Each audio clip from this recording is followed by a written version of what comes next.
Olá, sou o professor André Oliveira, estamos em 2020, agosto, pleno Covid-19, usinas hidrelétricas e conservação da energia mecânica. Esse é o nosso tema. Vamos entender o funcionamento de uma usina, onde que está a física, a matemática, a ciência por trás dela, né?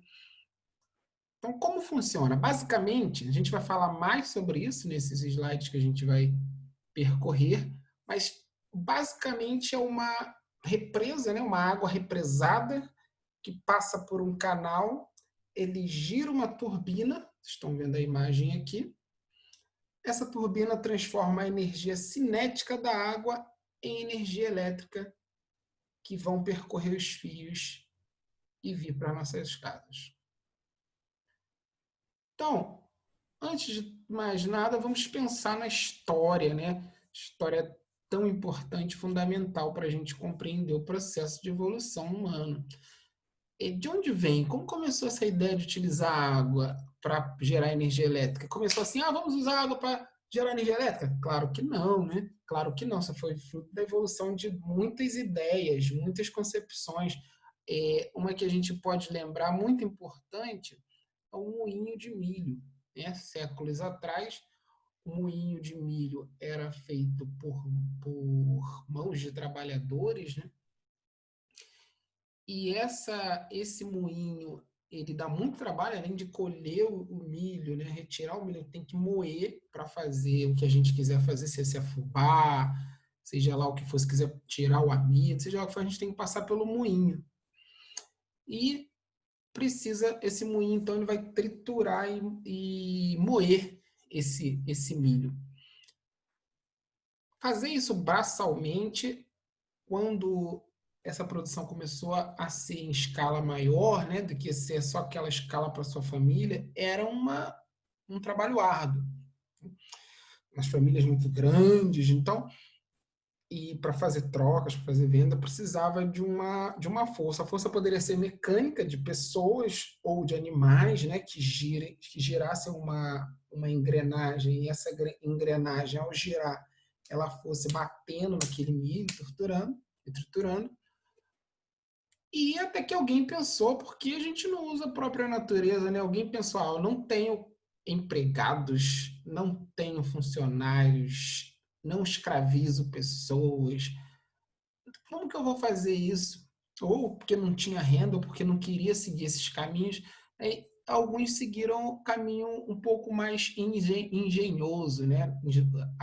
Utilizaram da ciência e da engenharia da própria natureza. Então, aqui tem uma engrenagem que aproveita o fluxo da água. Essa casa está bem próxima, foi feita, né?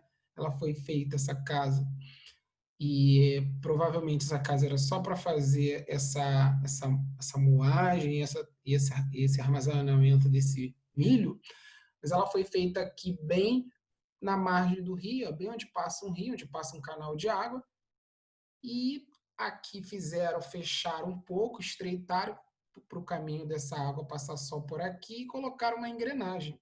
Se você só de olhar aqui, você tem uma madeira, uma roda de madeira com placas, né, formando uma roda. A água vai bater ali, dá para a gente imaginar que essa água vai fazer essa roda girar. Essa água vai fazer essa roda girar, senão a água não teria como passar, ia ficar enchendo ali. Como ela consegue girar a roda, ela passa e a roda gira. Então, essa energia de movimento, essa energia que esse rio vem, esse movimento, ao girar a roda, ela gira uma engrenagem também dentro da casa, e essa engrenagem tritura, né? Vamos pensar uma coisa assim, bem mecânica mesmo.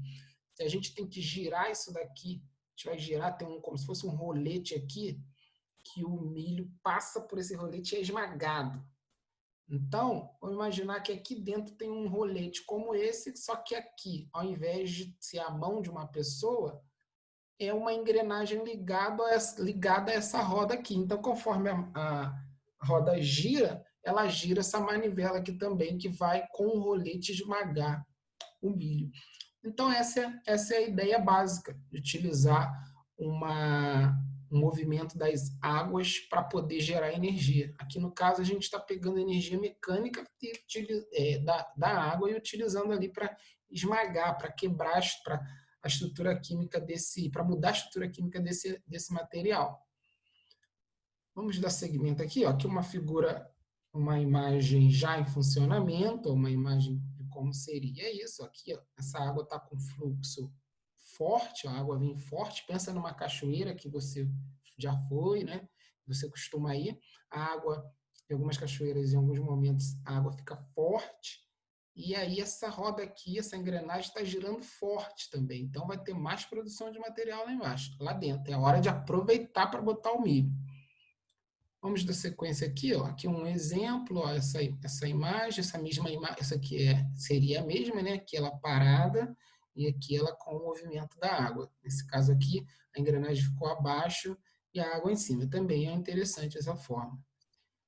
Aqui o moinho, aquilo que a gente estava falando lá, ó, a água passa por esse canalzinho, foi apertado aqui para a água só ter esse caminho para passar, ela passa por esse canal, obviamente ela vai ter que girar essa roda, senão ela não consegue passar. Se a roda não estiver travada, né, se não tiver com uma graxazinha aqui, melhor ainda, a roda vai girar e, ao girar a roda, como ela está conectada com essa engrenagem aqui dentro, ela vai girar também. Quando essa daqui gira, repara que ela está com os dentes aqui ligados a uma outra engrenagem. Essa número, deixa eu ver se tem número. Não, não tem número. Uma outra engrenagem, mas ela já está aqui na horizontal e ela vai girar esse sistema todo. Então tem uma sequência de polias e roldanes e engrenagens que vai fazer com que com que um rolete aqui esmague o milho, gera já a farinha, né? A farinha do milho, né? O que a gente pode chamar de fubá, de milharina, ou seja o que for, ou for utilizado para fazer outras coisas, mas para fazer outras coisas de milho, mas ele já esmagado já é meio caminho. E aí aqui, nesse caso, essa aqui é uma indústria moderna, ó, uma indústria bem avançada, que já sai o milho moído na sacola para o trabalhador amarrar e reservar. Então, bem bacana essa empresa aqui. Aqui um exemplo, eu peguei esse aqui só para ver um outro exemplo mais atual de um moedor também, ó, tá vendo? Esse rolete aqui, se você gira essa polia aqui, que gira essa engrenagem, esse rolete vai girar e vai trazer o milho e vai esmagar. Vai esmagar, ele vai cair aqui o farelinho. Do lado de fora aqui pode ter uma engrenagem movida a movimento das águas do rio. Aqui uma moderna, né, uma outra moderna, já utilizando a eletricidade. Então, ao invés de ter mãos humanas, mãos de animal puxando, ou o movimento das águas, essa aqui é elétrica. A grande vantagem dessa é que você pode instalar em qualquer lugar, não precisa ser próximo de um rio, não precisa ficar com medo da enchente do rio. Outra vantagem é que você pode ligar a qualquer momento, outra vantagem é que não tem essa questão, a voltagem dela, né, a potência dela, né, a quantidade de energia que ela consegue produzir é constante, você que aperta o botão aqui não precisa ficar dependendo do rio estar com volume forte, né, com fluxo forte, então é mais fácil de você calcular o quanto que você vai produzir por dia, é bem mais fácil, até o fim do ano. Então, essa máquina aqui elétrica, ela te dá essas possibilidades, embora ela traga muitos impactos também, né? Como material eletrônico, lixo elétrico, óleos, muitos impactos também ela vai trazer. Agora sim vamos falar das modernas usinas hidroelétricas, que elas são feitas para gerar energia elétrica especificamente, né? Essa daqui não era feita para gerar energia elétrica, essa que a gente viu, ela era feita para gerar um tipo de energia através do fluxo da água de um rio, mas não para gerar energia elétrica. Essa que a gente vai falar agora, que é nosso foco, são essencialmente para gerar energia elétrica. A mais potente de todo o planeta é a usina hidrelétrica de Três Gargantas, na China, em Hubei, China. A área que ela alaga, esse é um problema sério, uma questão grave, que muitas usinas não são aprovadas hoje, né, por conta do impacto enorme que elas têm, onde elas são implantadas.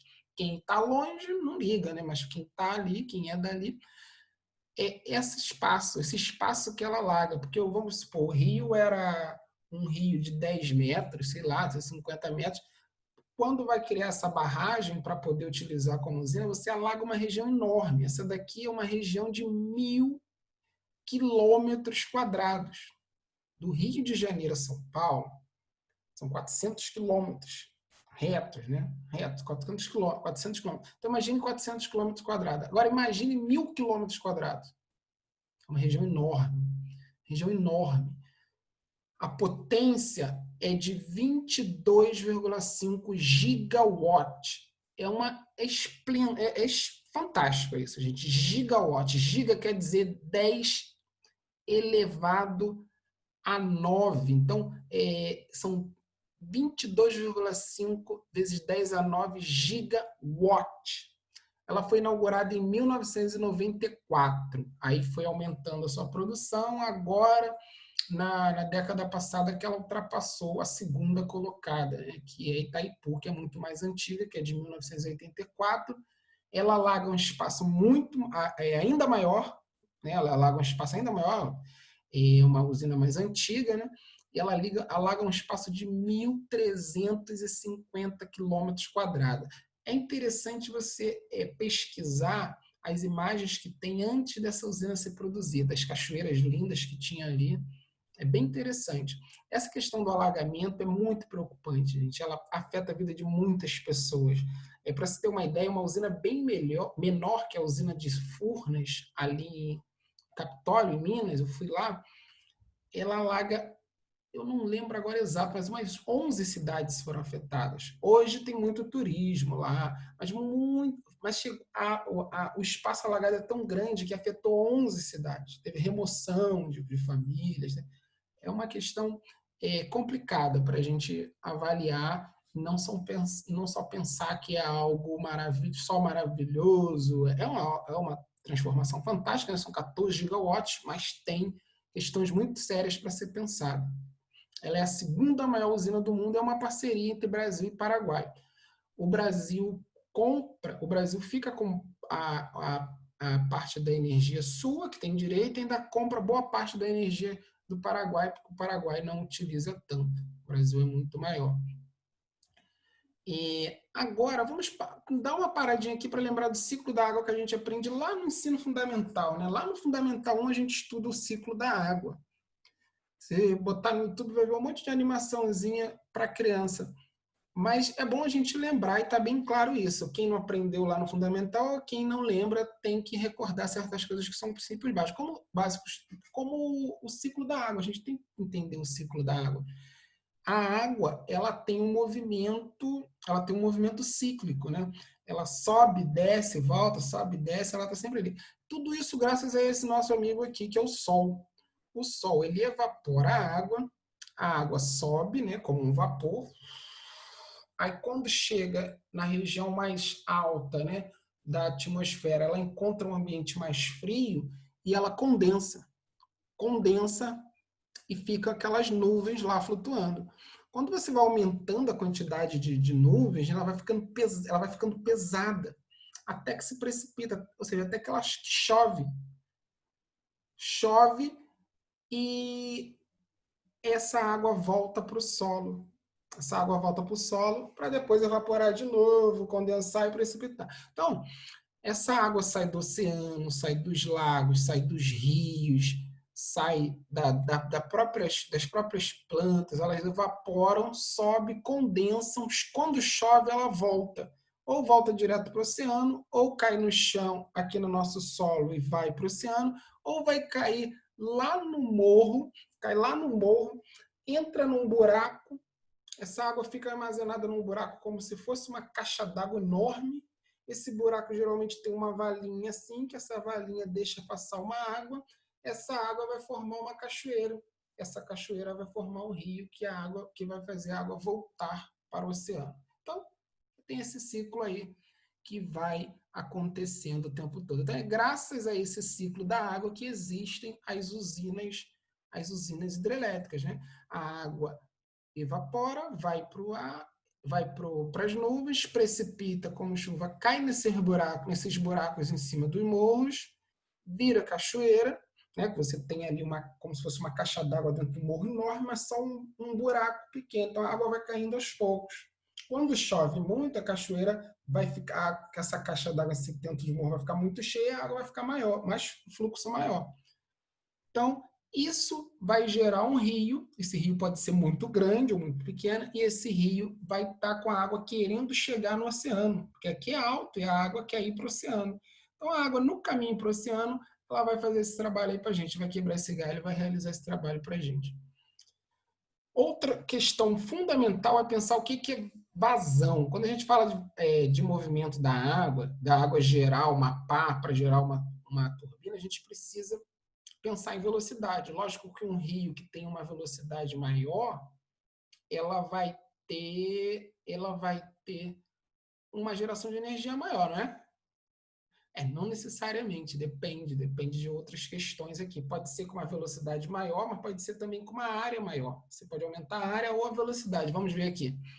Vazão é a quantidade de água, a quantidade de um fluxo que passa por uma certa seção, né, por um certo corte, por uma certa área, na unidade de tempo. Então, a vazão, se eu pegar aqui esse rio, aqui, ó, vamos pegar esse rio, ele tem essa profundidade aqui, essa largura aqui, isso vai me dar uma área. Eu posso calcular essa área. Vamos supor que isso aqui fosse uma semicircunferência, eu calcularia a área dessa semicircunferência.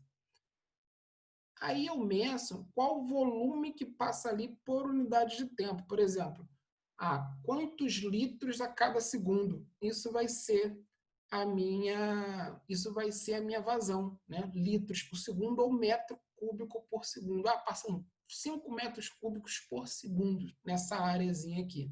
Isso é a minha vazão. E eu meço como? Se é metro cúbico por segundo ou se é litro por segundo, é volume por tempo. Então, é volume dividido por tempo. Pode ser segundo, pode ser hora, pode ser dia. Depende. Depende se for muito forte a vazão, eu boto uma unidade de tempo pequena. Se for muito fraquinho, rio lento, aí eu uso uma unidade de tempo maior, dia, mês.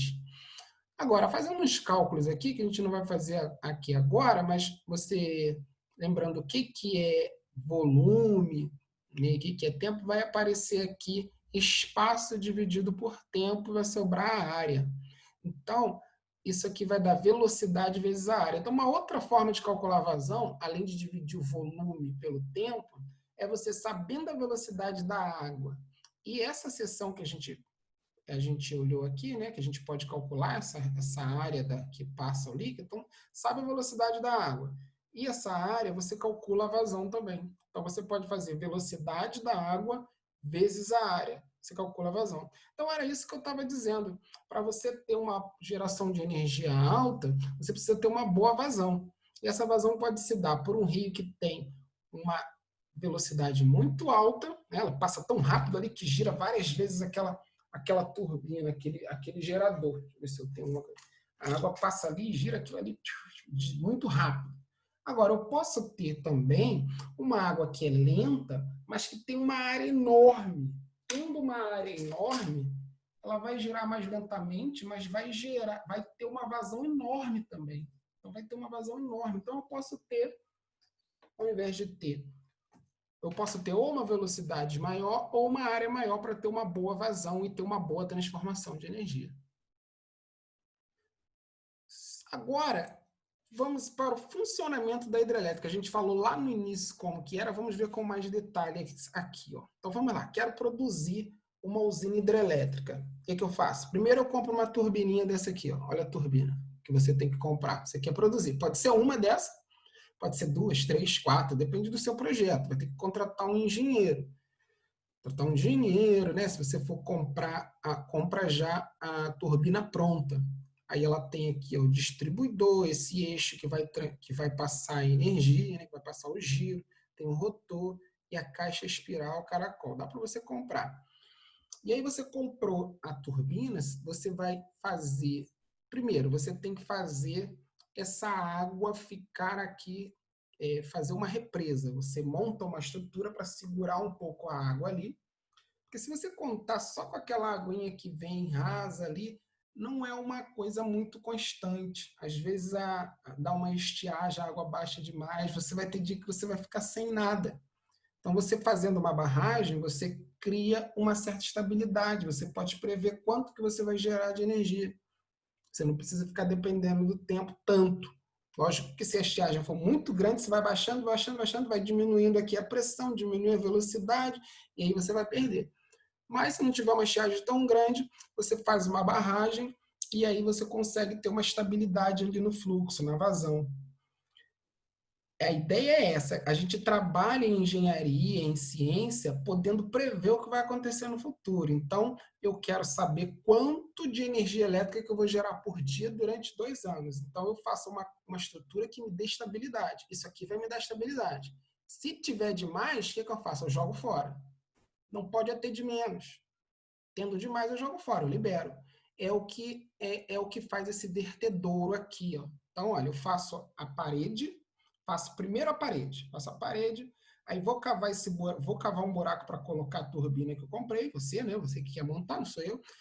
Cava um buraco para botar a usina que você comprou, deixa esse buraco aqui antes, não abre ele até onde está a água, né? Deixa ele, faz só o buraco até próximo, cria esse vertedouro, né? Você vai calcular a altura que vai te dar uma vazão boa e uma estabilidade e coloca o seu limite. Ó, a partir daqui já não me interessa, vai ficar uma pressão muito forte nessa parede, pode quebrar tudo e não vai dar uma vazão acima do que a minha turbina pode aproveitar. Então, a partir daqui, libera. Aí, então, o vertedouro, ele simplesmente fica aqui.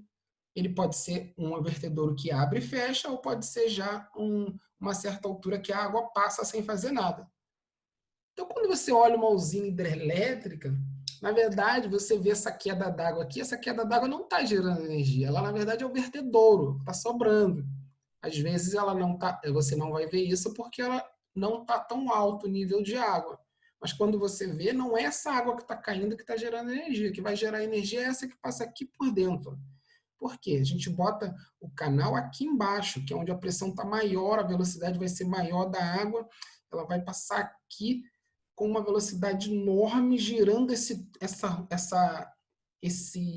paletas aqui, nessas paletas dessa, dessa turbina, desse gerador aqui, nessa turbina, ele vai girar com muita velocidade.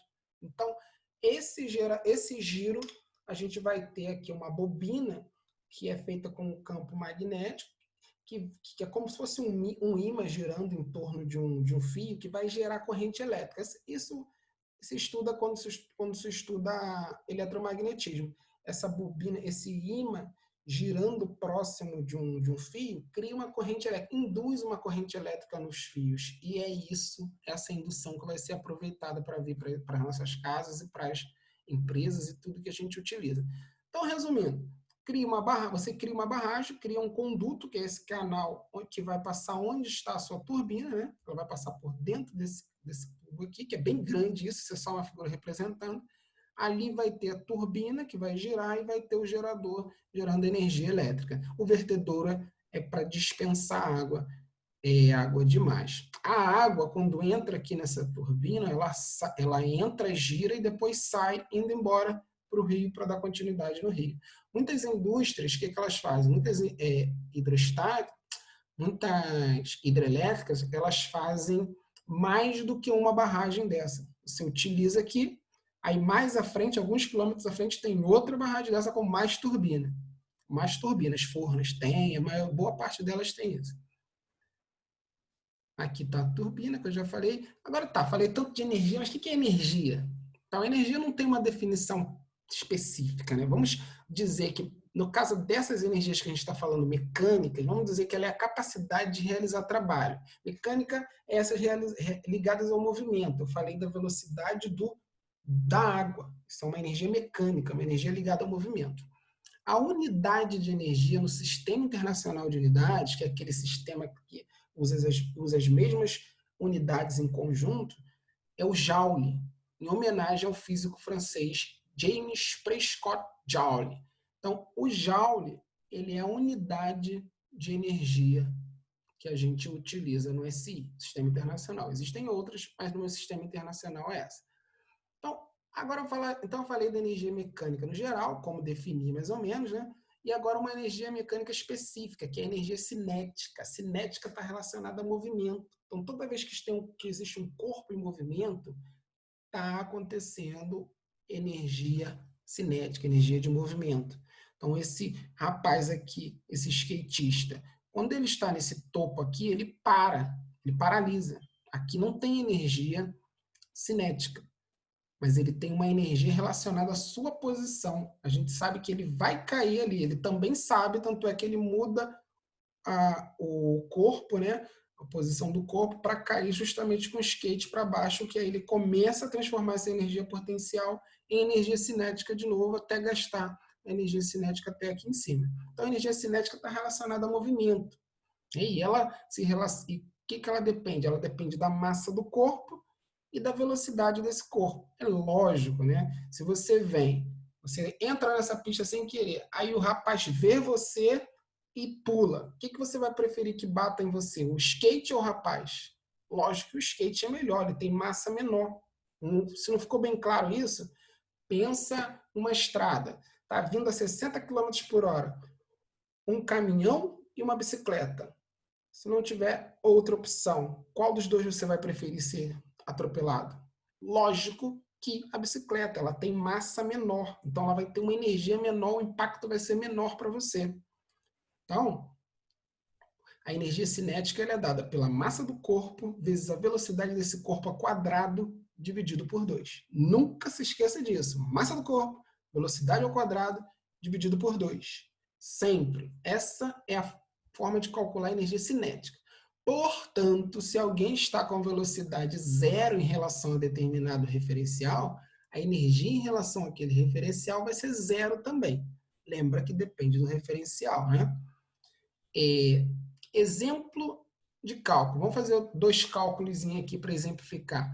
Aqui eu coloquei aqui, ó, esses 2 corpos com a mesma velocidade, 2 metros por segundo, 2 metros por segundo.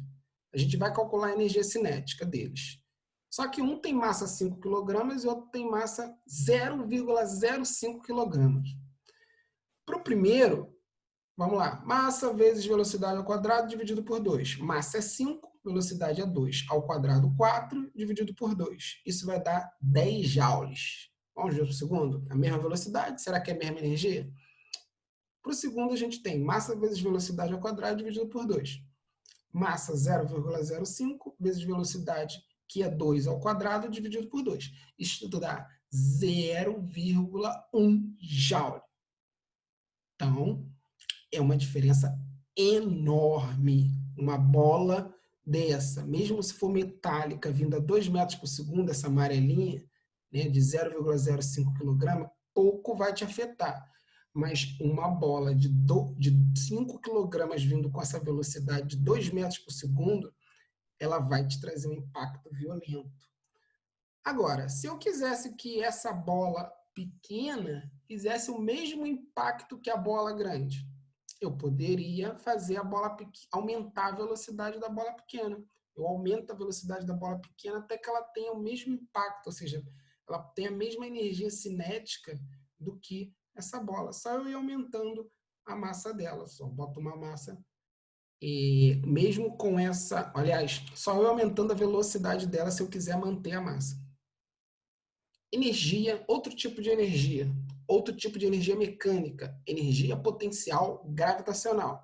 Então vamos lá, de energia mecânica eu falei da energia cinética, agora eu vou falar de 2 energias potenciais. São essas 3 as mecânicas que a gente vai trabalhar. Vou falar da potencial gravitacional e depois da potencial elástica. A potencial gravitacional está relacionada à altura do corpo em relação a alguma superfície. Então, se você tem essa pilha, ela está numa determinada altura aqui, ó, da minha mão, ela tem uma energia potencial, ela tem a possibilidade de se deslocar.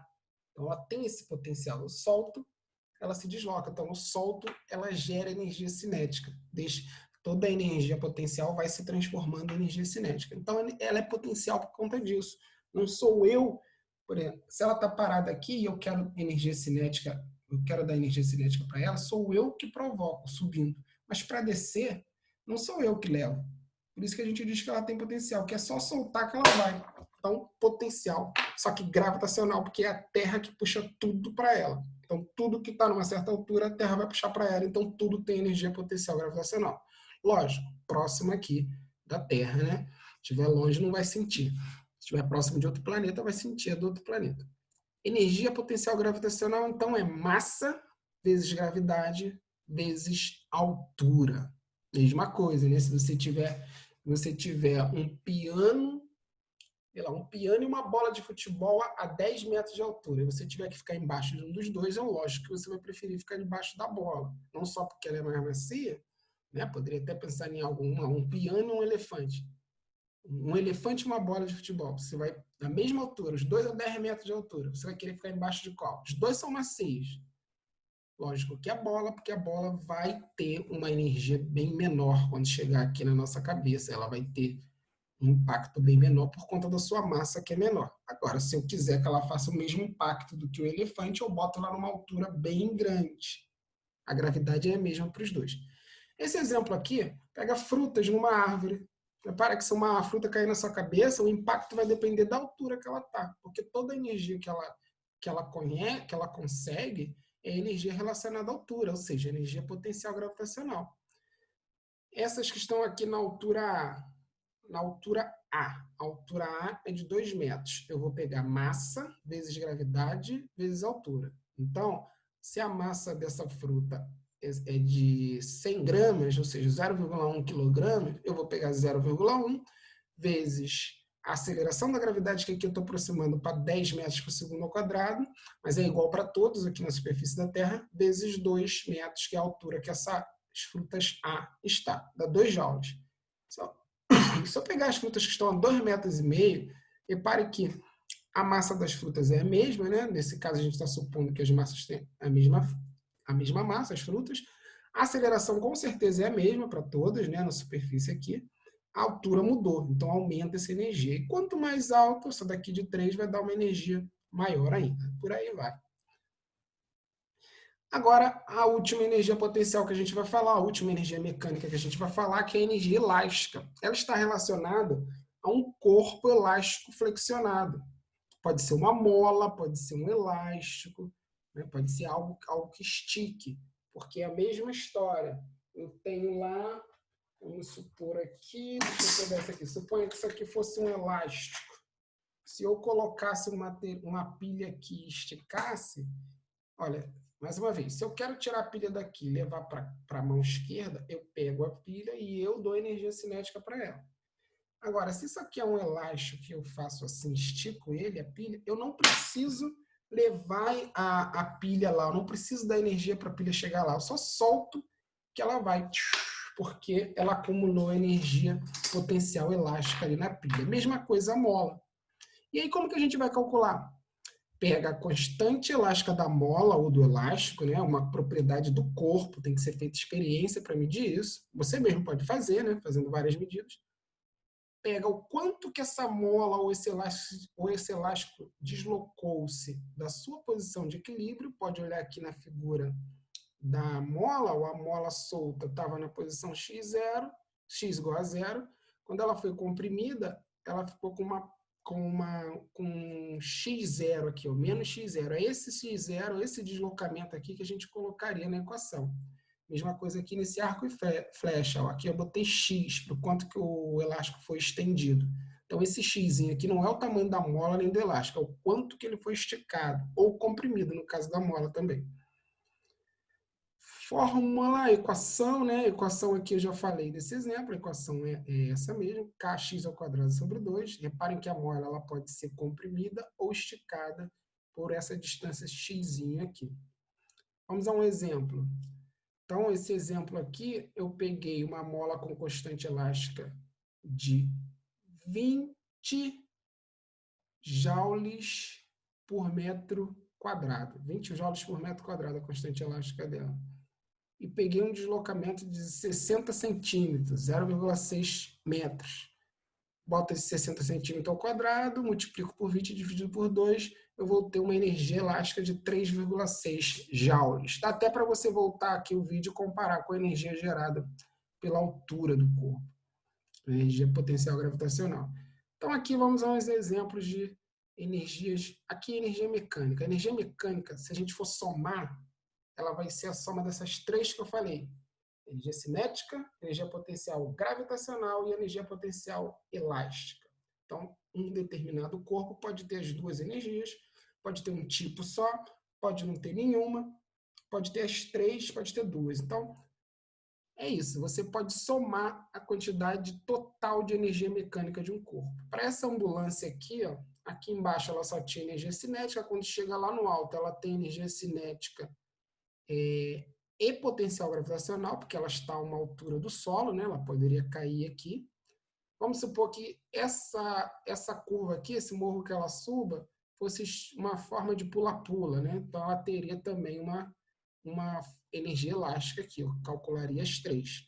Aqui, o arco e flecha, ele está em repouso, mas tem uma energia potencial elástica quando essa moça está segurando. Quando ela solta, ele começa a transformar, no meio do caminho aqui, ele fica com um pouco de energia elástica e um pouco de energia cinética. Depois que ele se solta do elástico, ele passa a ter só energia cinética.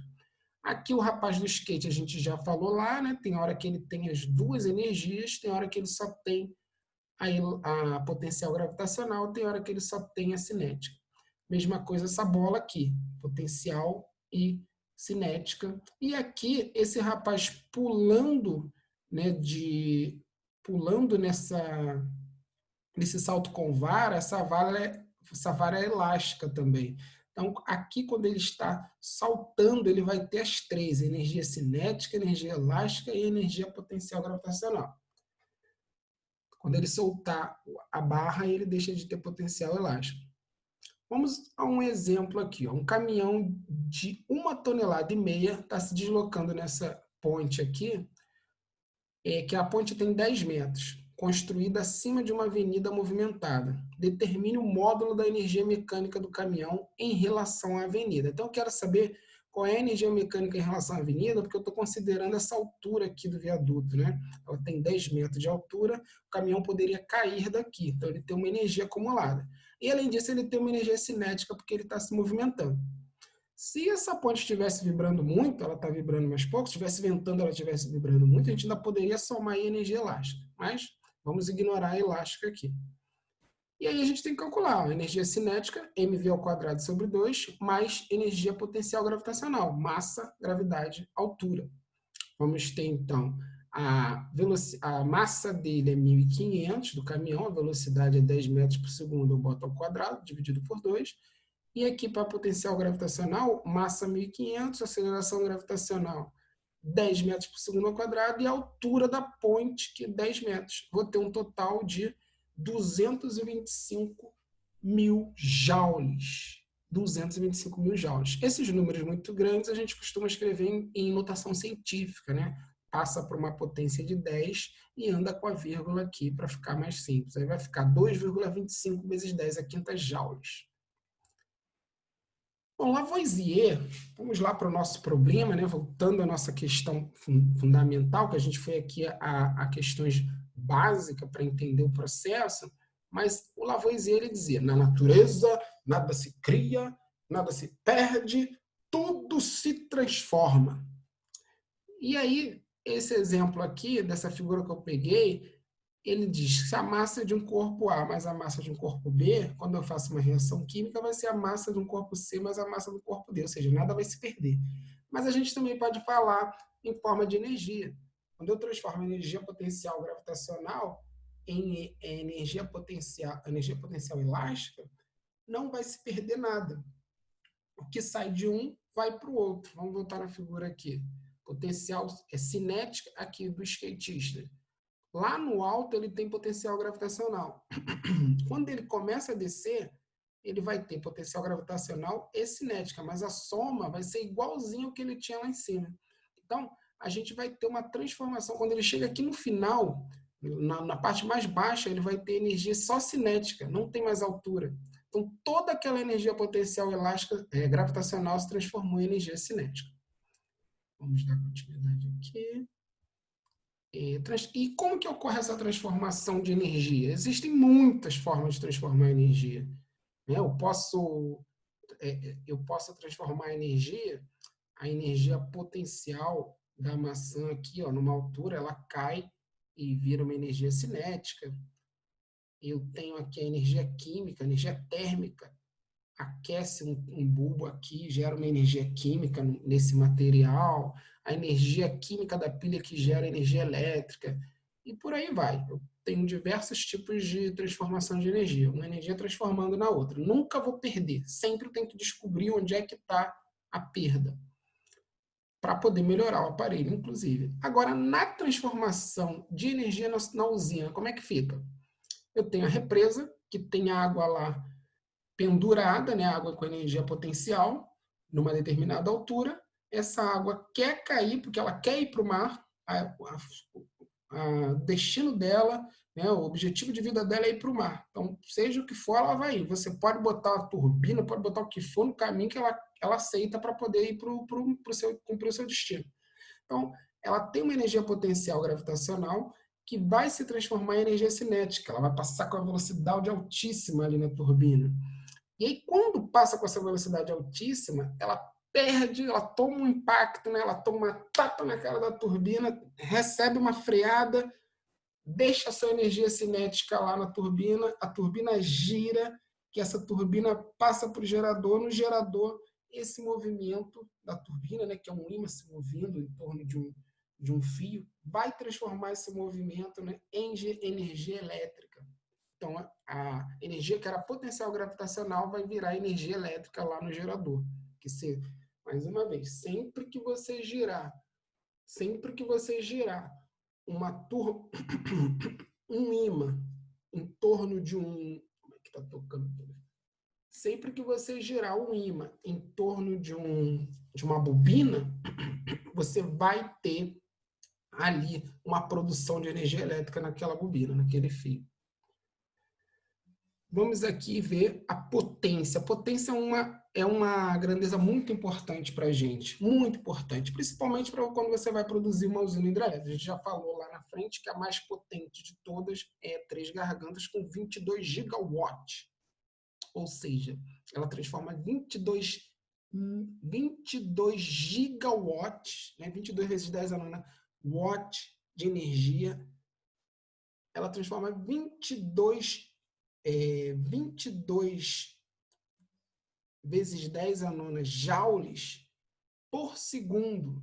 Ela transforma. Então, todo o complexo da usina ele consegue pegar uma energia potencial de 22 gigawatts, de 22 joules, transforma essa energia potencial em energia elétrica 22 vezes 10 a nona joule por segundo. É uma coisa espantosa, né? Difícil até de falar, né? Tô com dificuldade de falar. Mas, quer ver como era mais fácil falar se fosse um número mais simples? Ela transforma 200 joules de energia potencial em energia elétrica a cada segundo. Quando aparece esse número enorme, a gente fica até com dificuldade de falar.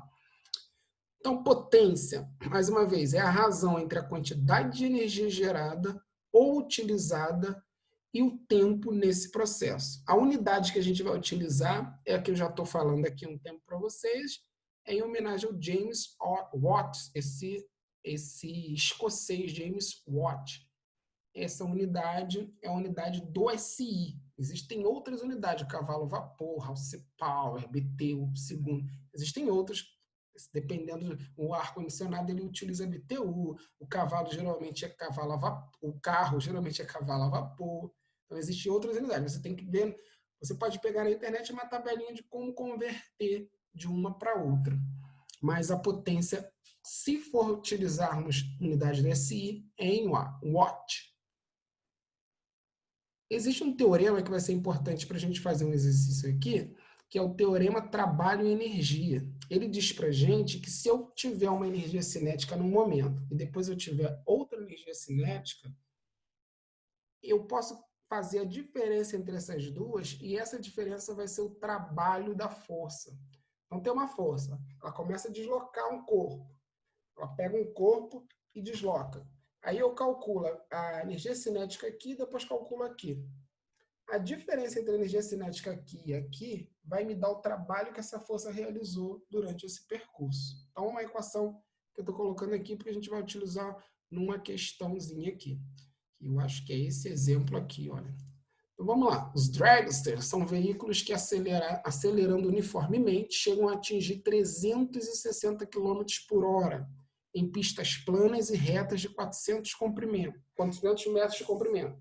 Então, vamos imaginar que aqui é uma pista de 400 metros de comprimento e esses carros, esses veículos, estão aqui e eles têm 600 kg de massa. Eles conseguem atingir a velocidade de 360 km por hora nessa pista.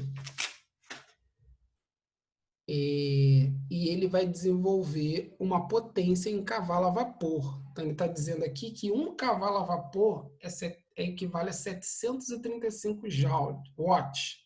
Então, toda vez que você tiver 735 watts, você pode trocar por um cavalo a vapor. Então, um cavalo a vapor é uma unidade muito grande comparado ao watt. Vamos resolver esse problema. Esse problema ele é um pouco geral. O problema se resumiria a calcular a energia. Vamos aqui, vai para essa parte azul. Seria calcular a potência igual à energia, né, em watt dividido pelo tempo. Então, eu preciso saber a energia e o tempo. Se o problema te der a energia e o tempo direto, é simples. Você divide a energia pelo tempo e acabou o problema. Esse problema é um pouco mais amplo e ajuda a revisar alguns conceitos de mecânica. Vamos ver ele rapidamente aqui. E aí, por quê? Porque aí você vai precisar desses conceitos para calcular a potência e calcular o tempo. O primeiro conceito é o da variação da energia cinética para calcular o trabalho, que eu acabei de mostrar aqui. Com ele, a gente vai calcular essa energia. O trabalho vai ser igual a essa energia. O trabalho é a mesma unidade de energia, né? Então, a energia que foi gasta para produzir esse trabalho. Então, eu posso utilizar a energia desse trabalho para tratar dessa energia aqui, que vai ser transformada. E o tempo eu vou utilizar com a equação de Torricelli, da cinemática. Então, eu posso fazer qualquer uma das duas antes. O que eu preciso é ter a energia e o tempo. Vamos ver primeiro essa Torricelli aqui. Se o carro ele sai de uma velocidade zero, né, ele tem velocidade zero, ele consegue acelerar de 0 até 360 km por hora, ou seja, de 0 a 100 metros por segundo, eu preciso saber em quanto tempo ele faz isso. Todo carro faz... todo carro não, né? O meu carro ele deve chegar a 180, nunca testei, mas deve chegar. Então, mas aí, vamos supor, eu quero saber em quanto tempo o meu carro chega a 100 km por hora. Eu tenho que fazer isso, eu tenho que pegar 10 ao quadrado, igual a velocidade zero, mais 2 vezes a aceleração, vezes o deslocamento que eu fiz. Eu vou descobrir o tempo. Eu vou descobrir a aceleração, né? Porque eu quero descobrir a aceleração para depois descobrir o tempo. Então, vamos lá.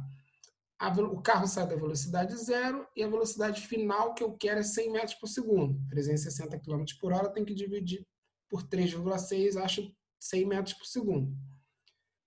Aqui, zero, porque ele saiu do repouso, 2 vezes A, que é a aceleração que eu quero calcular, e ele disse que ele se deslocou por 400 metros. Então, eu vou achar aqui, vai dar 100 ao quadrado 10.000, 2 vezes 400, 800, 800 vai para lá dividindo, fica 10.000 dividido por 800, dá 12,5 metros por segundo ao quadrado. Agora eu utilizo na outra equação da cinemática, lembra que são 3, né? No mínimo 3, né? Que é a função horária da posição, a função horária da velocidade e a equação de Torricelli. Eu utilizei Torricelli para descobrir a aceleração e agora eu vou utilizar a equação função horária da velocidade para descobrir o tempo. Então, mais uma vez, ele sai com a velocidade zero, então V0 é zero e a velocidade final é 100. O tempo que eu quero descobrir, a aceleração eu acabei de calcular, 12,5. Esse 12,5 vai para lá dividindo, eu vou ter 8 segundos, achei o tempo. Então, aqui, olha para o azul de novo, vai aparecer ali 8 segundos. Mais uma vez, vai ter problema que já vai dizer para você esse tempo, você não vai ter que utilizar esses cálculos. A boa parte dos problemas vai ser assim. Esse aqui é um problema maior, que é para você revisar outros conceitos. Bom, então já temos o tempo, 8 segundos. E a energia? A energia, como eu falei, eu vou utilizar essa variação da energia cinética que me dá o trabalho daquela força, né? No caso ali, a força do motor. Então, eu vou fazer energia cinética final menos energia cinética inicial. Energia cinética é o quê? Massa, velocidade ao quadrado dividido por 2. Mais uma vez, como a gente já viu, a velocidade inicial é zero, essa parte aqui fica zero, então só tem que calcular massa vezes velocidade ao quadrado dividido por 2. A massa é 600 kg, velocidade é 100, 360 km por hora, mas passando para metros por segundo, 100 metros por segundo ao quadrado dividido por 2. Isso aqui vai me dar 3 milhões de joules, né? Que é, em notação científica, 3 vezes 10 elevado a sexta. Então já tem energia. Poderia o problema me dar energia já. Esse não deu, tive que calcular. Coloca aqui, energia dividido pelo tempo. Então agora, vamos pensar que o problema já tivesse me dado energia e tempo, só para enxergar bem o que a gente está calculando aqui. A gente está calculando a potência. Energia gerada pelo motor dividido pelo tempo. A energia 3 vezes 10 a sexta joules e o tempo são 8 segundos. Então fica joules por segundo que dá o watt. Eu divido isso aqui, vai dar 0,375 vezes 10 a sexta, eu ando uma casa, dá 3,75 vezes 10 a quinta watt, que dividido por 735, que aqui está em watt. Lembra que cada watt equivale a 735, cada cavalo vapor equivale a 735 watts. Então eu tenho que dividir esse valor todo em watt aqui por 735 para descobrir que eu tenho um motor de 510 cavalos vapor. 510. Falta falar aqui em relação à potência, um conceito muito importante também, que é de potência útil e potência total. Um motor, ele vai gerar uma potência muito maior do que você consegue transformar em movimento. Nesse carro aí, por exemplo. Porque o motor vai fazer barulho, o motor vai aquecer. Isso é energia que você gerou e foi desperdiçada.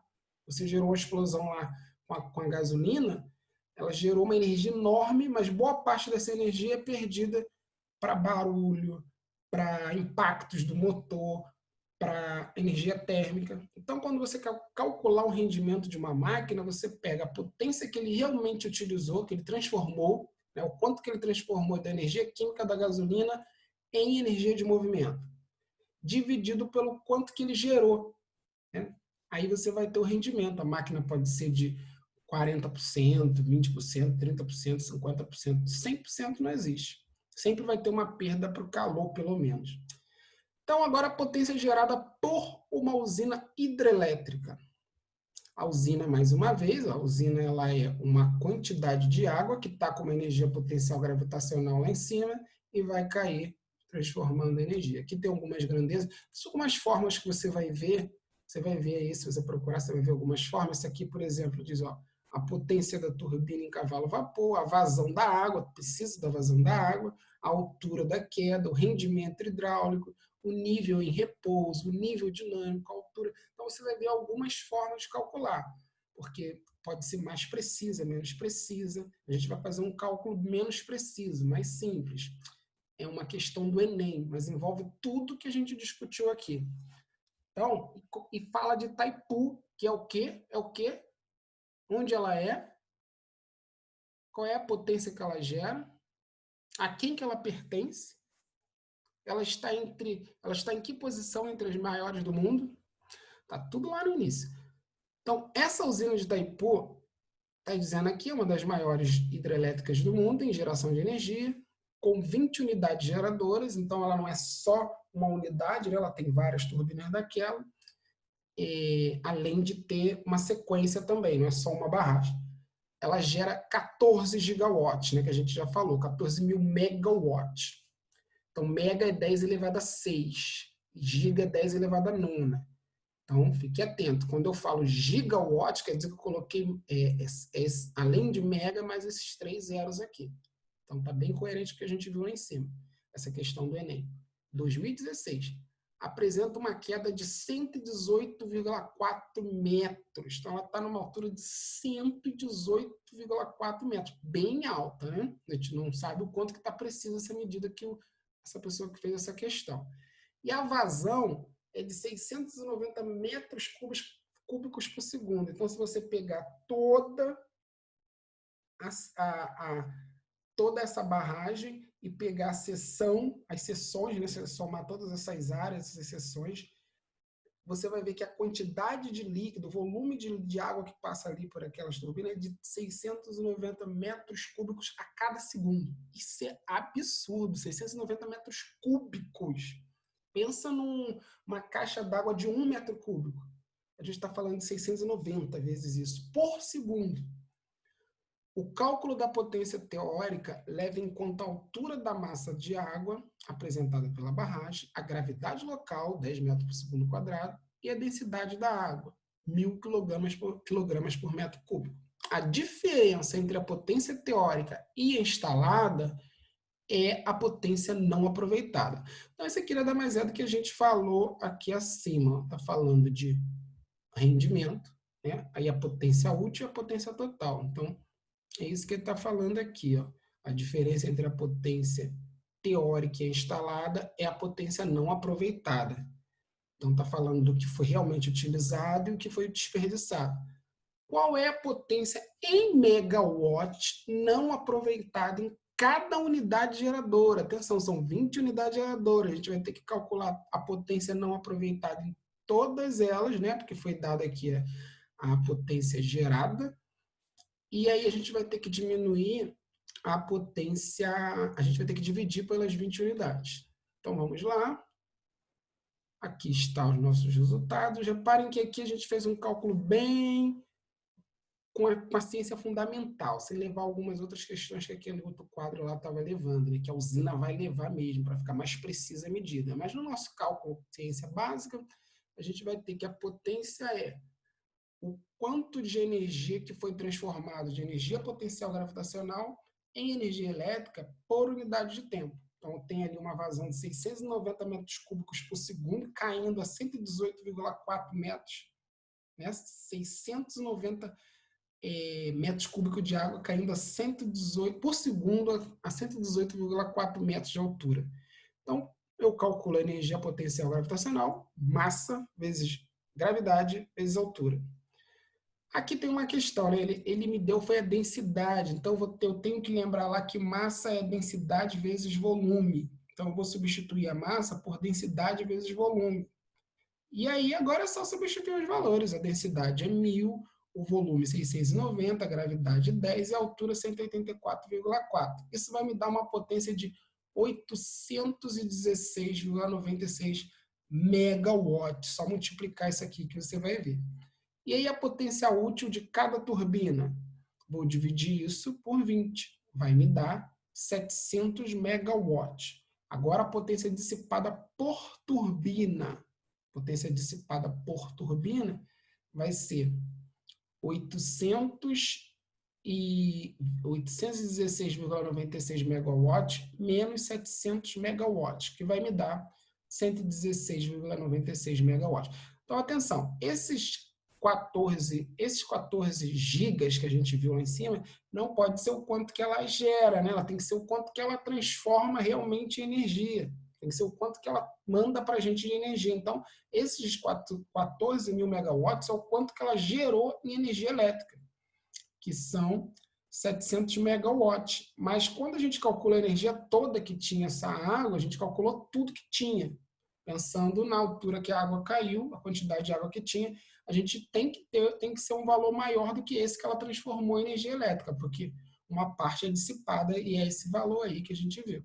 Se a gente quisesse calcular o rendimento, o que eu ia fazer para calcular o rendimento? Divido a potência útil pela potência total. Vamos continuar aqui, estamos nos aproximando do final. Usinas hidrelétricas, classificação quanto à potência. Existem as usinas hidrelétricas com potência abaixo de 100 kW, que são chamadas de micro. As minis ficam entre 100 e 1.000 kW. As pequenas, PCHs, ficam entre 1.000 e 30.000. E as muito grandes, né, ultra high, elas são maiores do que 30, elas produzem energia maior do que 30.000 kW. Lembra que quilo equivale a 1.000, né, 10 à terceira, mega equivale a 10 à sexta e giga 10 à nona. Então, Vamos dar sequência aqui. Aqui, conservação de energia. A gente já falou mais ou menos, mas agora é importante lembrar, pensar aqui. Num sistema isolado, a gente vai ter um sistema conservativo, a energia se preserva. Então, para aproximar nossos problemas, a gente primeiro esquece o quanto que é perdido de energia por dissipação, para poder calcular a conservação da energia. Então, se a gente supor que não perdeu energia por dissipação, por calor, quando o rapaz está subindo e descendo de skate, a gente vai ter que a energia cinética vai ser igual à energia potencial gravitacional lá. Toda a energia potencial gravitacional que ele tinha se transformou em cinética. Foi essa aproximação que a gente fez aqui também no nosso cálculo. A gente supôs que toda a energia potencial gravitacional se transformou em cinética, né, em energia que foi para a turbina, sem perda. Mas, na verdade, tem uma perda. Depende do sistema. A gente pode tornar o sistema com a menor perda possível. Mas a gente considerando aqui o sistema ideal que não tem perda, a gente existe, então, a conservação da energia. Então, a energia cinética vai ser eu posso somar a energia. Se eu somar a variação da energia cinética com a variação da energia potencial, isso vai ser igual a zero. Ou seja, a soma das energias num ponto vai ser igual à soma das energias no outro. Se eu tiver um ponto B, eu posso somar a energia cinética, a energia potencial gravitacional e a energia potencial elástica. Quando esse corpo for para o ponto A, eu somo que vai dar a mesma coisa. Então, ó, a energia cinética mudou. A energia potencial gravitacional mudou, a energia potencial elástica mudou, mas a soma das três tem que ser igual em cada ponto. Então, eu posso somar e igualar isso. Aí, um exemplo, ó, aqui, esse bloco sai lá de cima, com uma altura 1, uma velocidade 1. Quando está aqui na posição com energia 2, essa energia 2 é igual à energia 1, se não tiver dissipação aqui, se não tiver atrito. Se for um lugar bem lisinho, a gente pode fazer uma boa aproximação. Se tiver um sabãozinho, então mas, embora a energia 1 e a energia 2 é igual, embora a altura seja menor. Por quê? Porque a velocidade aumentou para compensar. E quando chega lá embaixo, próximo dele bater no chão, a velocidade é máxima e a altura é praticamente zero. Então, a gente tem que toda a energia potencial gravitacional se transformou em cinética. Mesmo a gente pode observar para cada um desse exemplo aqui, para a mola, né? A mola aqui, por exemplo, lá ele tinha uma altura H, então massa vezes gravidade vezes altura é a sua energia potencial. Ele começa a cair, começa a transformar a sua energia potencial em cinética. Quando chega aqui embaixo, toda essa energia potencial gravitacional se transformou em cinética, ele bate na mola e vai transformando a energia cinética em energia potencial elástica, até que ele é jogado para cima de novo. Então é muito lindo isso, né? Agora, um exemplo aqui, que eu criei um valor meio absurdo para poder ficar os números melhores, mais redondos. Mas esse fato aconteceu, um rapaz, né, aconteceu 2 vezes esse mês, uma casa pegando fogo, umas pessoas lá embaixo, acho que é o quinto, sexto andar, e as pessoas pedem para a pessoa que está ali, que era um irmão mais velho de uma criança, pedem para soltar a criança. Aí ele solta a criança e as pessoas lá embaixo agarram essa criança. Não é uma coisa simples, não é seguro, você pode morrer ao fazer isso. Né? Isso aí foi uma altura uma altura baixa, né? Uma altura baixa, e criou essa diferença aí, essa energia perigosa. Mas vamos ver aqui com essa altura aqui absurda que eu coloquei de 100 metros, se essa criança tivesse uma altura de 100 metros, qual seria o impacto? Só lembrando que o sujeito que agarrou a criança, mesmo sendo acho que do sexto andar, o sétimo, quebrou o braço, estraçalhou o braço dele. Mas vamos extrapolar e dizer que era um prédio numa altura de 100 metros que a criança estava. Aí a gente vai fazer lá, ó, qual é a energia total dele lá? Tem que somar cinética e gravitacional, não tinha elástica. Lá embaixo, soma cinética e gravitacional, também não tinha elástica. Aí lá em cima ele não tinha energia, cinética, porque ele foi solto pela irmã. Então só tinha energia potencial gravitacional. E lá embaixo, quando chega nas pessoas que agarraram ele não tinha altura, então não tinha energia potencial gravitacional, só cinética. A conta ficou bem mais simples. Ficou energia cinética, energia potencial gravitacional lá em cima, igual a energia cinética lá embaixo. Aí eu posso cortar a massa e encontro a velocidade de 141,42 metros por segundo. Se você lançar isso aqui na equação da energia cinética, você vai ver uma energia enorme que chega. Né? Então, isso aqui mataria qualquer um que tentasse segurar eles. Teria que ser um sistema de um pula-pula, alguma coisa, um colchão de ar, alguma coisa. Impacto das usinas hidrelétricas. Eu não tratei muito dos impactos, falei por alto de alguns, mas são muitos os impactos de uma usina. Por isso, hoje tem muitas restrições, tem muitas leis ambientais para proteger as pessoas, a fauna, a flora, tudo, porque tem muitos problemas que a usina hidrelétrica pode provocar. Isso será tratado depois, em outro momento, mas elas podem provocar alagamento, remoção de família, entre outros que não serão tratados agora. É isso aí. Até mais.